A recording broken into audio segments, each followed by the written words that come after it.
Let's get cozy. Are you ready? Let's make mom guilt your best friend.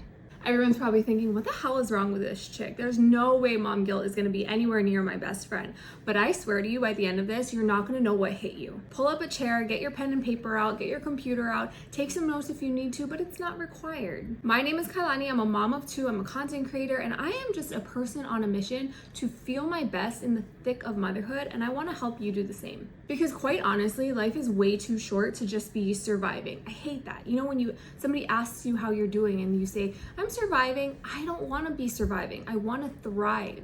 So today we're diving into mom guilt because I think it's the idea of mom guilt that drives us into overstretching ourselves and leading us to feel overstimulated and overwhelmed on a regular basis in motherhood. So let's start with the basics. What is mom guilt? Well, this is what the Cleveland Clinic describes it as. Mom guilt is the feeling of guilt and shame that some women feel when they don't live up to their own or others' expectations in their role as a parent.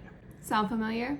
These feelings of guilt, though, are things that we're drawing from our own experiences, our own childhoods, and our own traumas. So while certain things that we do as parents do draw a reaction from our children, oftentimes it's our own thoughts and feelings that send us spiraling into this circle of mom guilt.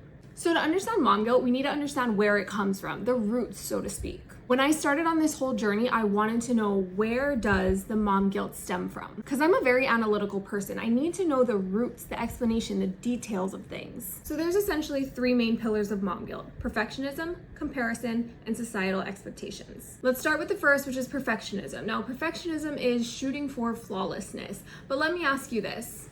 What's your perfect day look like? Is your perfect day sitting on a white sandy beach in sunny 80-degree weather? Or is it sitting next to a warm, cozy fire watching the fresh snowfall? Is it waking up early to watch the sunrise? Or is it sleeping in and getting your day started at noon?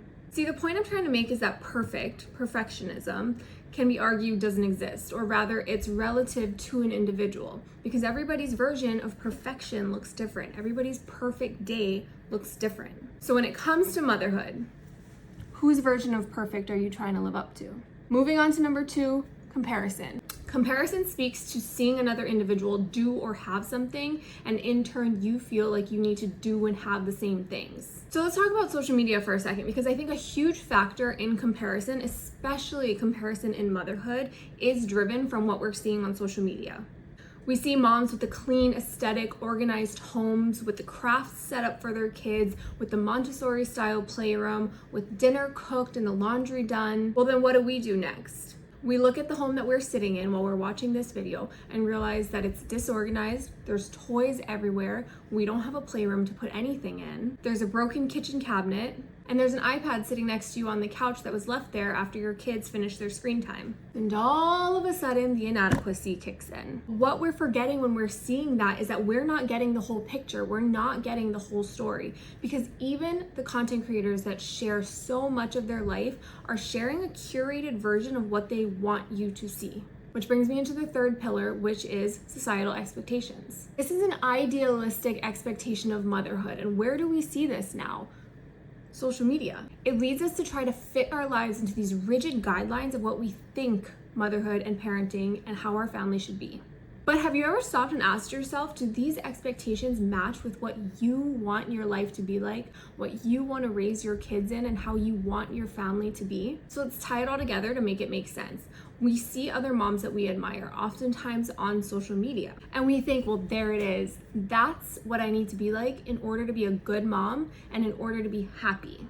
We're comparing ourselves to those moms that we think we admire, and we're using societal expectations to try to aim our eyes at perfectionism, rather than aiming our sights at our own version of happiness, full of things that we love and enjoy. We try to take our life and our kids and we try to fit everything into this little box that we just don't fit in, because it doesn't actually match what we want as human beings, as individuals, as a family, as a mom. And when we're over there trying to fit it into this box and it's not fitting, we blame ourselves, causing mom guilt. What am I doing wrong? My kids must be missing out. So you try to power through and struggle on until you think that you've met this goal, but you always feel like something's lacking and something is never quite right. And you're really not happy. Just shooting for this unattainable goal because you're not even 100% sure what the goal is. You're just trying to get somewhere that you don't really know where you're going. You know that saying, fake it till you make it? Yeah, it's complete bullshit. Because as moms, we're not faking any of our feelings. We're not covering up the fact that we're sad, upset, frustrated, and just putting on a happy face and powering through it. We are taking agency over all of our feelings so that we can be happy and show up as the moms that we want to be, not the one that we feel like society wants us to be. Because all of these things that you see online, all of these comparisons that you're making of yourself to people online, I'm gonna break it down for you. More money won't make you happy. A bigger house won't make you happy. A nicer car, another vacation, none of that stuff is gonna make you happier until you understand your feelings and what you want as a mother. What actually makes you happy? What actually makes you tick? These feelings, these ideas, these things are deeply rooted in us. It stems from our childhood, how we were raised, how we were parented, how we approach situations. I wanna do a quick activity. Close your eyes, close your eyes. Think of what it felt like when you would come home as a kid. What did your house smell like? What were you welcomed with when you got home? Was anybody home? How were you greeted? What was the feeling of your home as a child? Now, with all of that in mind, all of those answers in mind, I want you to ask yourself these questions. How do you want your house to feel? What do you want your kids to feel when they come home? What do you want their memories of home to be like? If in 30 years they're told to sit down and close their eyes and remember what it was like coming home, what do you want their answers to be? And remember, this isn't what do I want my home to look like? No, this is what do I want my home to feel like? What are the emotions and the feelings that are radiating within and around my home? Now, with those answers, I want you to keep this in mind. When you're a mom that's trying to strive for perfectionism, comparison, trying to live for societal expectations, we are often riddled with anxiety and mom guilt because we can never meet it. And with all of those feelings in the house, kids feel and absorb that stuff as well. The home absorbs it. And the scary thing is that these things turn us and turn our kids into perfectionists. It turns them into people pleasers, which we know people pleasing has its own set of issues later in life, right? Now, do you want the good news or the bad news first? You know, I'm gonna start with the bad news so that we can end on the good stuff. Mom guilt. Mom guilt, mom guilt. I hate to break it to you, it's not going anywhere.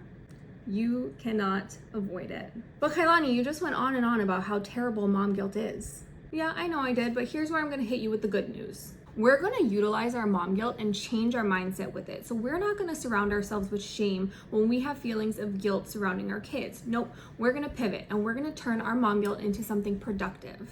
Stop letting mom guilt into your life in a shameful way and start moving it into something productive that you can learn from and that you can grow from. Yes, I said letting it because we are converting our stress into fuel. You know those memes where it's like, unfortunately, my body doesn't know if I'm being chased by a bear or if I'm speaking in front of an audience. It's true, whether or not we're excited, we're nervous, or we are genuinely terrified, our body's physiologic response to that is the same. So we can either let it overwhelm us or we can convert it into fuel for our bodies and our minds. Because look, motherhood is hard. There is no denying that. But your mind is the most powerful tool that you have in your arsenal of motherhood toolkit. Even failure, even doubt brings you power. Do not be afraid to go through this, implement changes, and have speed bumps because failure is knowledge and knowledge is power. And in fact, many would argue that failure doesn't even exist because if you learned a lesson from it, it is not failure. So let's jump into the steps that you're gonna start taking to reframe mom guilt. At the core of mom guilt is the word guilt, which our society surrounds with shame. So naturally, when we're feeling guilt, we're feeling shame. So when we encounter a moment that we're feeling mom guilt, we're gonna stop, we're gonna think about what's going on, and we're gonna reframe our thinking into something productive. So whether it's you lost your patience and you yelled at your kid, or you forgot the one thing that your kids needed at school, reflect on what led you to that point. What need of yours wasn't being met that got you to that point? Were you hungry and you couldn't think straight and your kids were talking to you and you really needed to eat and so you ended up yelling? Were you running behind in the morning because you slept in a little bit, because you stayed up late? So everybody was rushing out the door and you forgot the one thing that your kid needed in school that day. Reflecting on the situation honestly, not biased, we're not blaming our kids here. We're gonna reflect on everything that we can control, which is our actions and reactions, and we're gonna learn from it. Figure out what you can do next time so that your needs are met so that those things don't happen or the amount of times they happen decreases. learn from it, acknowledge it, thank it for happening, thank it for the lesson, and move on. One of the next things I really want to dive into is happiness in motherhood and how you are going to start being happier in motherhood. Now, look, it doesn't eliminate the fact that motherhood is hard. It's not going to take any of the actual stressors and moments of overwhelm away in motherhood. It's supposed to help you handle the situations differently so that you don't wind up in a situation when you're starting to feel immense feelings of mom guilt because you yelled at your kids, you forgot something, X, Y, Z. We're not aiming for toxic positivity, fake it till you make it energy. No, we are aiming for finding more points of happiness throughout the day. But if you have bad things that happen throughout the day, acknowledge it and move on. These tools are going to help you so that you're not sitting, dwelling on it, and ultimately affecting your ability to be a mom that you want to be. You need to start your day by inviting happiness in and deciding what it is that you actually want to do throughout the day. And I'm not talking about the laundry list of things that you want to get done. I'm talking about the top 3 to 5 things that you need and want to get done in that day that's realistically attainable. Because truthfully, we all have way too unrealistic of expectations for ourselves throughout the day, right? Because sure, a clean and spotless 3,000 square foot house with dinner ready, the laundry done and folded and put away, and the craft is ready and set up for the kids when they get home from school would be lovely. That's an unrealistic expectation and goal to set for yourself. For many, I'm not saying all, I don't want to speak for everybody here, but for many moms, we are setting such unrealistic goals for ourselves and then harping on ourselves when we don't reach those goals. I'll tell you why that 3,000 square foot clean house is unattainable, because I live in 900 square feet. The goal that I want you to start working towards is finding points of happiness of things that make you happy, made you happy, or are making you happy. The cool morning air when you open the windows, the smell of freshly brewed coffee in your house, the fact that your toddler ate all of their breakfast today. Increasing our points of happiness throughout the day shifts us from a lacking mindset into an abundance mindset. So we're not focused on the things that we didn't get done. We're living in the happiness of the things that we did do. Your mind, your spirit, your soul, you will feel more satisfied when you're looking for increased points of happiness. So rather than looking at your day backwards and thinking, oh my God, that was such a long and stressful, exhausting day, you're gonna start looking at your days forward, directly in front of you. Finding more points of happiness throughout your day so that your mind is focused on what's immediately in front of you and what you need and want to get done, rather than these unrealistic perfectionism goals. I was told this pretty early on in motherhood, but your kids don't know what the word perfect is. They don't know perfectionism. They don't know how to attain perfectionism unless you teach it to them in the home. Show your kids that happiness is more valued in your home than perfect. Because remember, societal expectations of perfectionism and comparison are what lead us to the feelings of mom guilt, what lead us to the feelings of anxiety, like we're not good enough. The next way you're gonna shift your mindset is my personal favorite, and that is self-care. And I know what you're thinking. I don't have time. I don't have time for all of this self-care. I don't have time to sit and have a bubble bath. But you can really turn anything that makes you feel good, that brings you happiness, that brings you to a point of joy into self-care.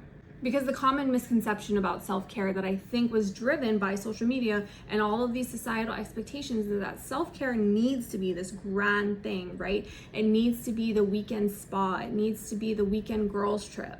And it's really turned into something that's just not tangible for a lot of families. Hear me when I say self-care can and should be tangible for every single individual. And it should not require you to stress about finding childcare. I love talking about self-care being taking care of our basic human needs. This includes things like sleeping, eating, hydrating, and moving our bodies. Because truthfully, when you start to focus on these, I don't know what else to call them, but pillars of life, you start to physically feel better, which means you start to mentally feel better, which means that when these feelings of mom guilt start to creep up in our body, we have the capacity to reframe it and turn it into something productive. And I know what you're thinking, because I thought it too. Well, I don't really know how to take my basic human needs and approach it as self-care. Fret not, because I will walk you through it. So first things first, you're gonna start by going to bed at a decent hour without your phone. I know, sitting on your phone is how you relax. It's not helping you relax. I promise you, it's making you more anxious. It's keeping you up later at night. You're not getting restful sleep, which means you're feeling anxious, exhausted, more prone to mom guilt the next day. Because there have been studies that show that scrolling on your phone increases anxiety for anybody, not just parents. Try it for 1 week and see how you feel. How does it feel to start a new routine? How much rest are you getting? Do you feel any more rested? How does it feel to be disconnected from the internet during that time? Did you connect with your spouse a little bit more? Did you connect with your family a little bit more? Did you connect with yourself a little bit more? 1 week, that's all I'm asking out of you, to see how it feels. Okay, so eating and hydrating. I promise you that you will feel so much better when you stop trying to survive off of your kids' kitchen scraps. Please start making yourself something to eat before your kids or at the same time you're making your kids food. Stop waiting for that perfect moment when you get all of the kids down to take a nap and you can finally just eat in peace. Because Murphy's Law was essentially made for parenthood, right? Because anything that can happen will happen. And when you sit down to have that perfect lunch that you've been waiting for all day because you skipped breakfast and you've been surviving off of hopes and prayers, you sit down, one of your littles comes out, your baby starts crying, and they'll come out and they'll either distract you from eating or they'll come and eat your food. And what's gonna happen? You're gonna forget to eat altogether. Your blood sugar is gonna tank. You're gonna get anxious. You're gonna be hungry. You're not gonna feel good. Your kids are gonna start to do kid things, which is gonna drive you crazy and frustrate you because you're running off of nothing. Your gas tank is literally empty, and you're gonna get overstimulated, and you're probably gonna yell. And you're gonna have feelings of mom guilt because you just yelled. And you're not gonna have any stores in your body to be able to process that mom guilt and deal with it in a productive way. So you're gonna fall into the same cycle that you've always fallen into. Start eating food. And every single time that you tell your kids, drink some water, you need to be drinking water yourself. Lastly is movement. And I'm not here to lecture you on all of the reasons that your doctor is telling you that you need to be exercising, right? But I will tell you that movement is life. A sedentary lifestyle has been linked to increased chronic illness. So I understand that exercising with little kids around is hard. My favorite recommendation and what I personally do myself is I wake up before my kids so that I have time to exercise. I know not everybody is capable of that. Not everybody is in the season of life that that's possible. Some people sleep with their kids, other people have other reasons why they can't. So if you're not able to formally exercise during the day, then take your kids outside without your phone and play with them. You're gonna have outdoor time at least once a day, ideally with no cell phones. You can have your cell phones for emergency, but otherwise we're not going outside letting our kids play and we're sitting on our phone. No, this is dual beneficial because you're getting outside, you're moving your body with your kids, and you're also spending quality time with your kids because you're not on your phone. Now, when you're consistently taking yourself and you become comfortable with this process and you've turned it into your mini version of a self-care routine, then I would say you can start incorporating the bigger things like a spa day, a haircut, go get a blowout, things like that, things that maybe require a babysitter. But again, things that aren't impossible and things that are actually tangible. Motherhood is not easy, and anybody that says it is wonderful, but the baseline overwhelm of motherhood does exist. Now, with all of that said, I want to share a quick story with you guys because I think it's good to know where all of this is coming from. So for me, my journey started back in 2021. That's when my first son was born. And after he was born, I had severe postpartum anxiety. And looking back on it in hindsight, I had postpartum depression, but I didn't talk to anybody about it. I stayed silent. And something that kind of woke me up as a mom was when I heard a quote saying, when you stay silent, you wage a war against yourself in your own head. And that's exactly what I was doing. It was 2021, so things were still kind of locked down after COVID. I wasn't seeing anybody, I wasn't talking to anybody, and I was having a lot of issues mentally. I was struggling with mom guilt because I was constantly on my phone feeling like I wasn't enough for my son. And I thought to myself, there has to be a better way. There has to be a different version of motherhood that I'm not seeing. And so little by little, I took very small steps because I don't like to make big changes all at once. I started with very small, simple steps, one after another, until I felt like I was in a place where I could actually say, I am happy. Motherhood is hard and I'm happy. And please don't get me wrong, because it's not a destination, it's a journey. I'm still on this journey. Every day I wake up, I find my points of happiness. I do these self-care routines. I have positive affirmations for myself, but I still struggle. I still get frustrated because I'm a human being. We're all gonna go through this. But there's a certain pressure of societal expectations that we have as mothers, as parents in general, to make our kids perfect, to make them these little dolls that we get to show off. And that's not the case. But this societal expectation of motherhood and parenthood isn't real. Motherhood and parenting and raising a family, it's all based on what you want it to be. It's a personal, individualized experience. And if you're someone that's struggling with anxiety, struggling with feelings of immense mom guilt, struggling with depression, struggling with feelings of hopelessness, you need to please say something to someone. Communicating with your spouse, your family, your friends, your coworkers is so crucial for the longevity and happiness of moms. Because looking back, imagine all of the moments that you've needed help, that you've needed your spouse and you didn't ask for help, so you didn't get the help. And I know there's a lot of things that go into that, right? Like, oh, they should know.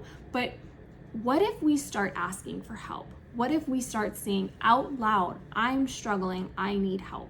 If you have your other half in the house with you, communicate your nitty-gritty, raw feelings to them. Talk to them about your needs. Talk to them about your hopes for motherhood, your hopes as a couple, your hopes as a family. Ask them what they're feeling also, what their hopes are. Talk to them and discover what you guys need as individuals, what you need as a family, what you need as a couple. Communication and understanding is how you develop these healthy boundaries in order to pivot away from the shameful mom guilt and turn it into something productive. Turn it into a lesson, turn it into an understanding that your happiness as a mother has a direct impact on your family and your kids. My parting words for everybody listening: start parenting yourself. Take care of yourself and love yourself the way that you take care and love your kids. Oh, I could start getting emotional about this because I know you love your kids. I know the kind of parent that your kids have, and they're so lucky to have you. And it's time to start treating yourself as that. Start parenting yourself. Start forgiving yourself. Start moving away from the shame and doubt. And let's pivot and turn it into something productive. Let's turn it into happiness. So until next time, friends, ahui ho. I hope you enjoyed that session. Make sure that you stay in touch with us for more content on YouTube, Facebook, TikTok, and Instagram. It is ParentPorch, ParentPorch. Also follow me on all platforms at UncapedMama, UncapedMama. Continue to stay connected with us by email. Make sure you check your email for some goodies as well, and to stay up to date on all of our events and happenings and to be ready for your next session. See you in the next one.